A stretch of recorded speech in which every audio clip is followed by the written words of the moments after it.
Welcome back to yet another Nipples Horror video. So today we are going on a journey through 5 short horror stories.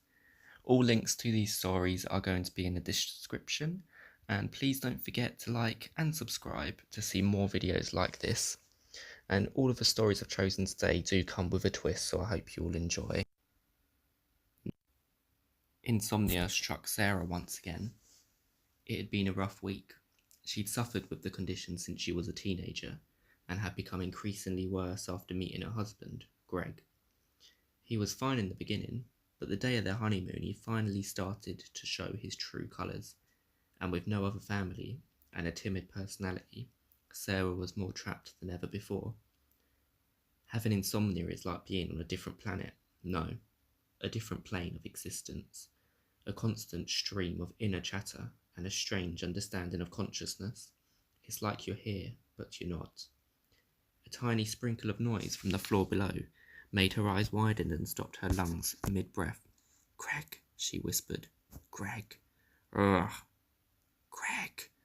"Ugh, what?" he answered, but hardly moved. "I think there's someone in the house," she muttered. "What?" he asked. "There's someone in the bloody house." He sat up straight and quickly flicked the lamp on. "Call the police," he whispered, as he flung back the sheets and quietly tiptoed across the bedroom floor. "My phone's downstairs," she admitted. The look he gave sent a cold shiver through her body.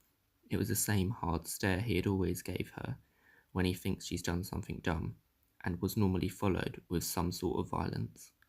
Sarah often daydreamed of getting revenge in various ways. "For fuck's sake," he muttered to himself, while slowly opening their door with a squeak. They only made the unknown sound louder, and more heart pounds through. Footsteps, undeniably, up the stairs. They were slow and heavy. Between each step there was a thud. Footstep, thud, footstep, thud. They were nearing the top. Footstep, thud, footstep, thud. Greg slammed the bedroom door shut. He attempted at using his body weight to float it through his arms, and hands failed, and the axe went straight through his palm, splitting both door and hand in two. Her mouth dropped open, but no sound escaped. The sight of the black coat masked man struck in fear in her heart and fully clamped her vocal cords. He took one long look at her before diverting his attention back to Greg. He swiftly swung the axe over his shoulders and used gravity to his advantage. It struck between Greg's legs, slicing his man meat in two and rendering him unconscious. The masked man was now positioned in the same way, like a statue, bent over and still holding the axe. After a couple of minutes of zero movement, she realised something about the situation. Sarah was now stood in front of her frozen intruder. He wasn't even breathing. She poked him. Nothing. Her hands shaking reached the mask. She took one final breath and ripped it from his face. Sarah's mouth fell open once more. Stood in front of her was herself, frozen in a world that was now becoming more clear. She closed her eyes and shook her head. Upon opening them, she was now the one holding the axe, and she unknowingly smiled. Funny what lack of sleep can do to you. Number 4. Psst, here. The jogger came to a stop. He wore a highlighter yellow on one foot and a neon pink on the other. A man of great taste. He looked at me and tilted his head in confusion. Yeah, come over here and lend me a hand." I waved him over. Hesitantly, he stepped off the dimly lit running path and onto the cracked cement. I beamed at him as he walked up to me. "These gates, please. They're heavy. Mind helping me hold them open?" I smacked the latch on the metal gate between us. It has always made him uneasy, and the jogger clearly had the same thought as he scanned it apprehensively, and then me. "Who are you, man? Why are you over there?" He strained to peer behind me. I spoke impatiently. Nothing behind me but 2 buildings that looked like old military barracks and a large sinkhole between them. "I work here. Just hold this open for me so I can get out." I unlatched the gate without waiting for his response. 1 foot back, I put my hands on the rusty metal and pushed with all my might. The jogger scrambled to pull back in tandem. The grate creaked open, furnishing a gap, which I easily slid through. "It's not that heavy, are you all right?" he spoke, confused. Skillfully, I stepped to the side of the jogger and gripped his shoulder tightly. I lifted his flailing body too easily and flung him through the closing gates. He hit the ground hard as the gates slammed shut. "Bon appetit!" I shouted. "What the hell?" The jogger tried to stand, but his attention turned to the ground that began to quake. His head shot towards the sinkhole.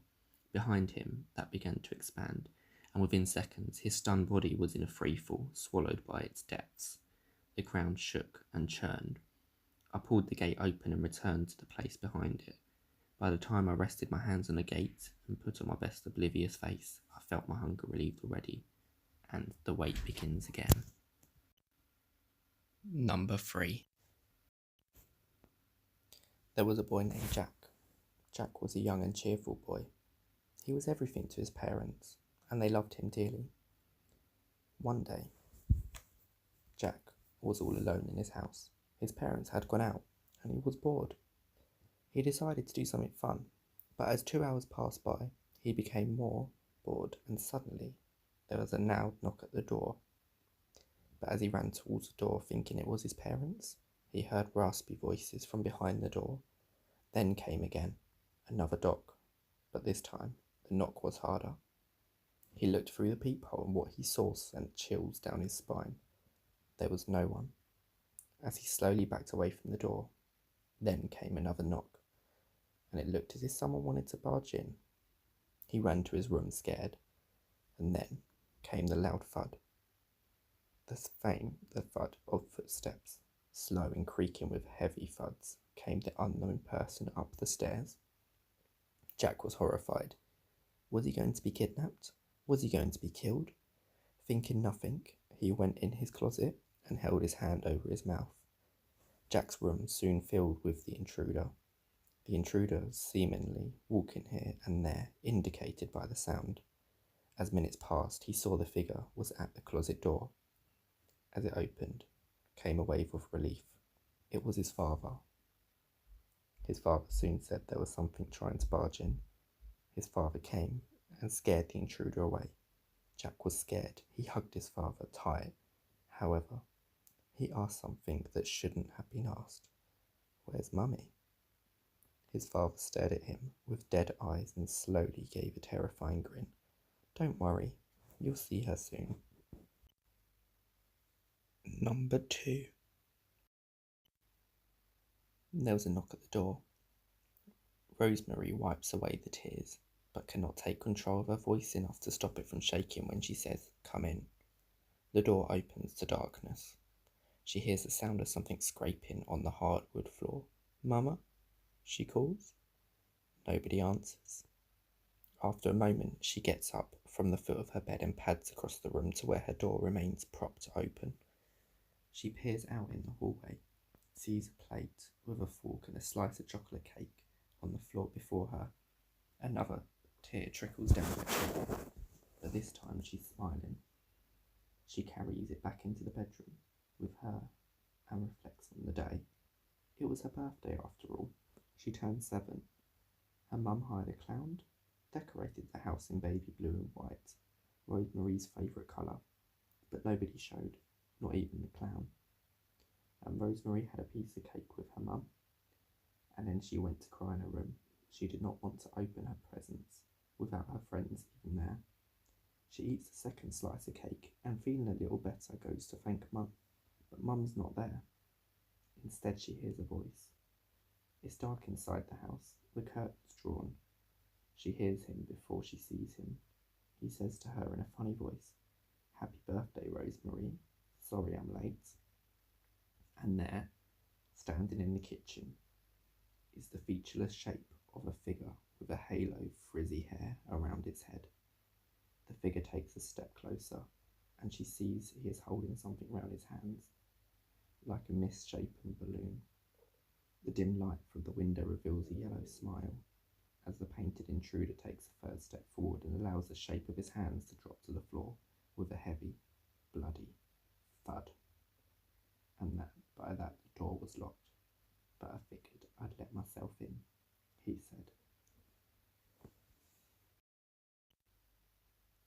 Number 1.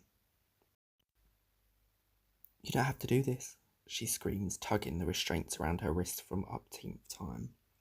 I take a moment to squeeze my eyes shut, as though somehow that'll make my whispers go away. They'll never go away. You don't understand, I coughed out.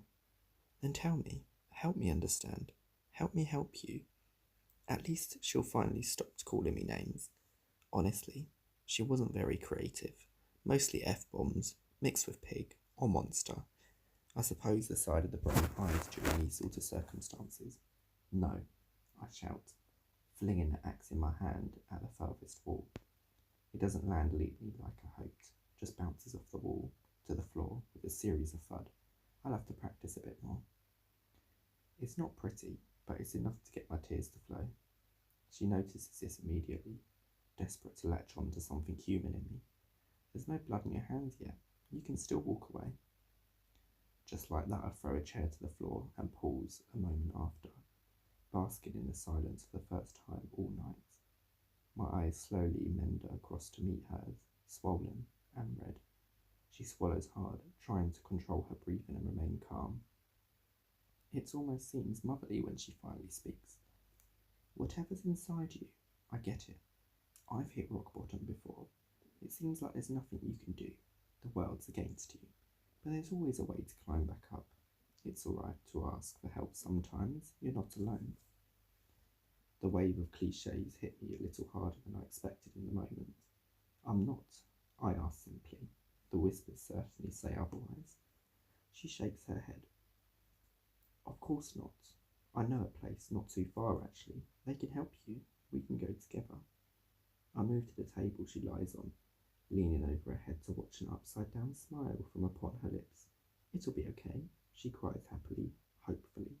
You'll see. That's when I slit her throat.